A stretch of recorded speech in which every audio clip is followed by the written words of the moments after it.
And one thing that I want you to understand is that when I say this, I don't say it from a point of relief. I don't say it from a point of celebration. I say it as a sad news that over 90% of the world population, they don't use their mind. Their mind uses them. Because so many people are caught up in this illusion of identifying themselves with their mind. They think their mind is them. And so they spend all their days and nights in their mind, thinking and rethinking and overthinking, bringing back and replaying memories of things that happened that continue to hurt them again and again. So you cannot again help them. You cannot really save them, some of them. There are some who are willing to listen and understand. But there are so many others who you cannot help. Because when you try to help them to get off the slavery of identifying themselves with their mind and their thoughts and their thinking, at the same time they try to use their thinking to get out of the problem. But the question is, how can your slave master help you to break out of the slavery? Because your mind is your slave master. How do you expect your slave master to help you to break out of the slavery? And to begin with, you think that you are your mind, so you think that you are the slave master. So then, how can you as the slave master help yourself to break out of a slavery which you have enslaved yourself? Because you're in a state of believing that you are even not enslaved, because you have made your slavery of thinking to become your normal. Like without thinking, that's not normal. That's why sometimes I tell people that they need to transcend beyond their thoughts and beyond their mind, to be still and not think if they want to achieve happiness and ecstasy and bliss in life. And they wonder, what are you talking about? How can I not think? How can I silence my thoughts? How can I silence my mind? I am my mind. How can I silence myself? And now the trap of believing that you are your mind makes it almost impossible to save you. Because to you it sounds like we are saving you from yourself.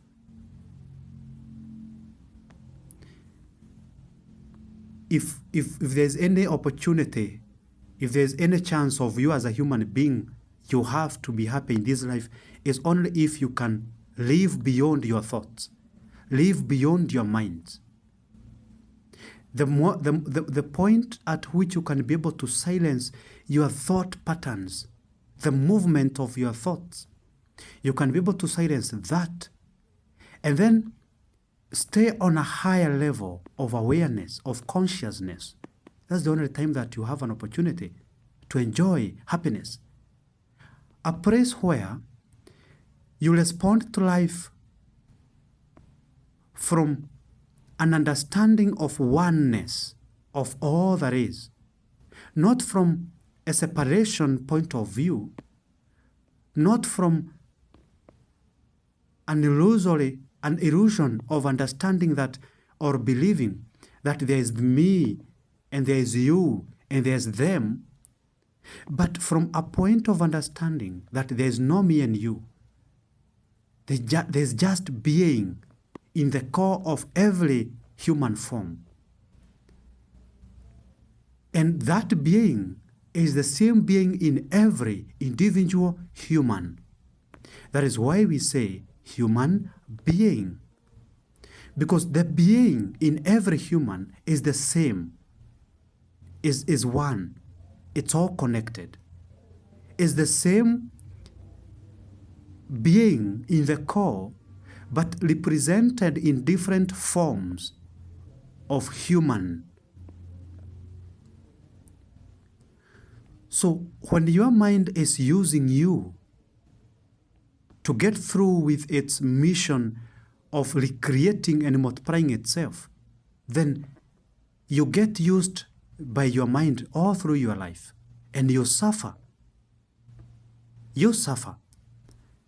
The other day I saw someone post a statement and said that you should learn how to contemplate and think and create the worst case scenario or outcomes or situations in your mind so that you can solve problems before they manifest in your physical reality. And that is a disaster. Thinking that you can sit down and create a problem which might occur in the future and then solve it, or if you're not going to solve it, then you'll be ready with tools and techniques and skills of solving it when it actually happens. That is a disaster that you are creating for yourself.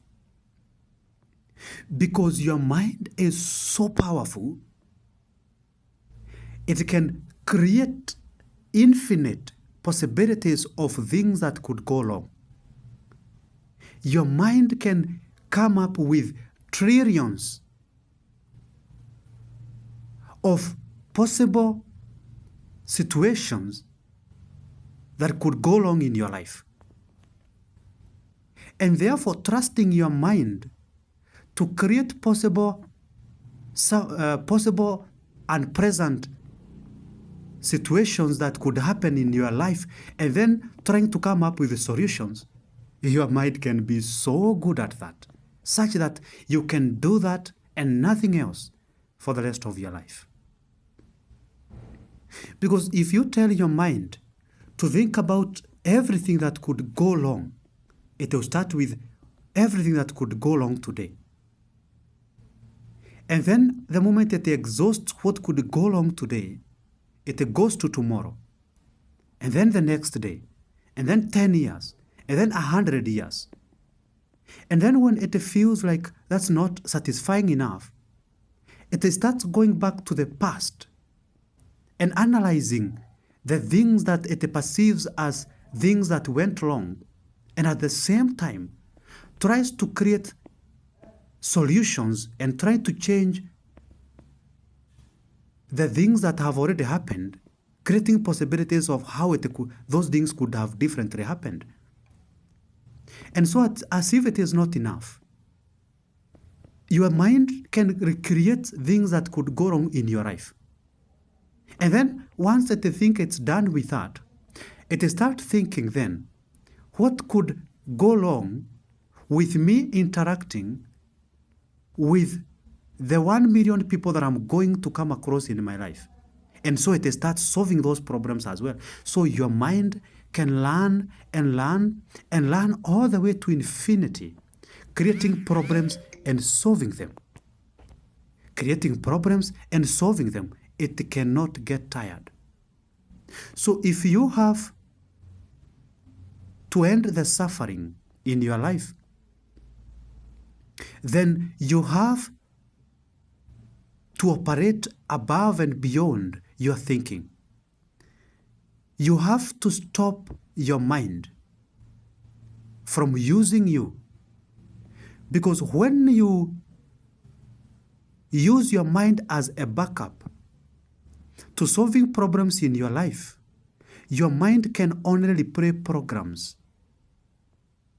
It can only replay programs which are already installed in it. So your mind can only relate possibilities of what is going to happen based on what has already happened, based on the memories it has of the past. Because your body is a computer, and all it does all day all through your life is replaying programs that have been installed in the past. You cannot think yourself into happiness. You can only think yourself into suffering. So when I say that over 90% of human beings are being used by their mind, it's because they have become victims of their thinking. They have become victims of their thoughts. They do everything they think. They base everything on their thought patterns and emotions and feelings. And therefore, they do not become any better. They just revolve and circulate and loop in one area of their life because their mind is only replaying familiar patterns, familiar programs, and cannot by itself come up with a different program to replay other than that which has already been installed in it.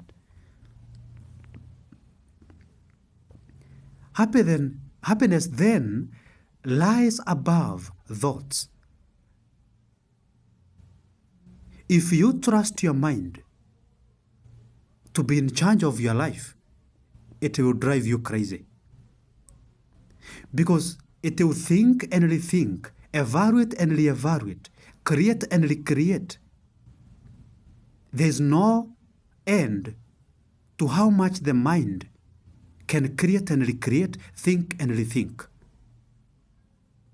So you cannot use your mind to become happy.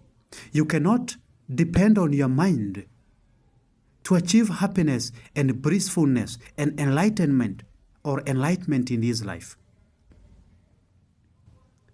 So if you can be able to silence your mind, then you can be able to experience true happiness, because your mind is the obstacle that is standing between you and yourself. Your mind is the obstacle that is standing between you and your happiness.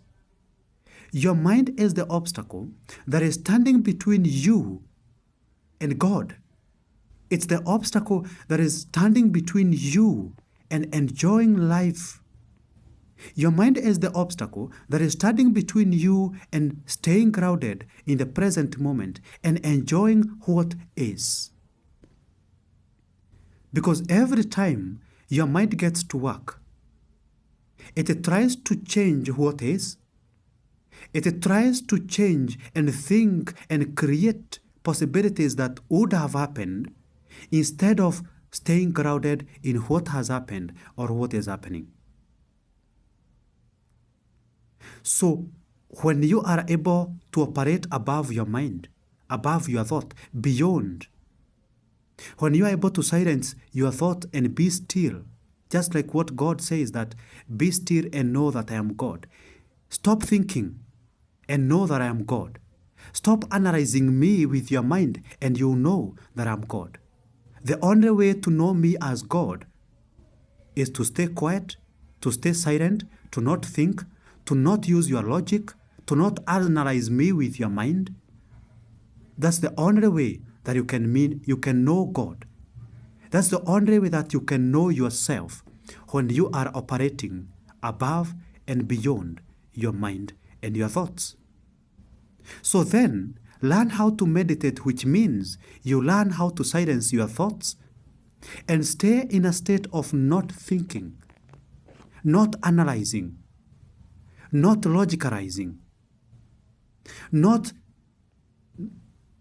defining, not judging, not explaining, not defining, not imaging.